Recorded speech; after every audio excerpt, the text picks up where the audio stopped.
মেয়ে পেয়েছে নতুন বই, আর দেখো নতুন বই পেয়ে মেয়ে কত খুশি। তোমরা কারা কারা এই নতুন বইয়ের গন্ধ ভালোবাসো? আমি কিন্তু খুব ভালোবাসি।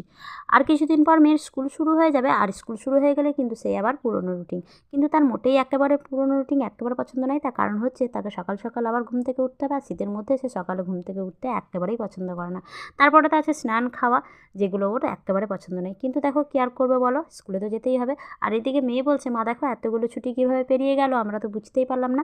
আসলে ভালো সময় কীভাবে পেরিয়ে যায় বোঝা যায় না, কষ্টের সময় দেখো কিছুতে পেরোতেই চায় না। আমার এদিকে বাড়ির সব কাজ সারা হয়ে গেছে, আর এখন তো হয়ে গেছে বিকাল। আজকে তো ছোটো ছোটো মাছ এনেছিল, সেই মাছ কাটতে কিন্তু আমার অনেকখানি সময় লেগেছে। তারপরে কিন্তু আর সারাদিন তোমাদের ক্যামেরায় আসা হয়নি। তারপরে এই সন্ধ্যাবেলায় আমি বসে পড়েছি মলাট করতে, আর আমি কিন্তু যখন এখানে মলাট করতে বসেছি, মেয়ে কিন্তু আমাকে দেখে বলছে, মা আমি একটা মলাট করি।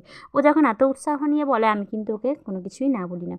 তারপরে দেখো এখানে মেয়ে মলাটটা কী সুন্দর করলো, একা একাই করেছে, আর আমি কিন্তু একটু হেল্প করে দিয়েছিলাম। তারপরে দেখো স্টেপলার করেও কিন্তু নেম স্টিকার বসাচ্ছে, আর আমি কিন্তু এত ছোটোবেলায় কোনো কাজ পারতাম না।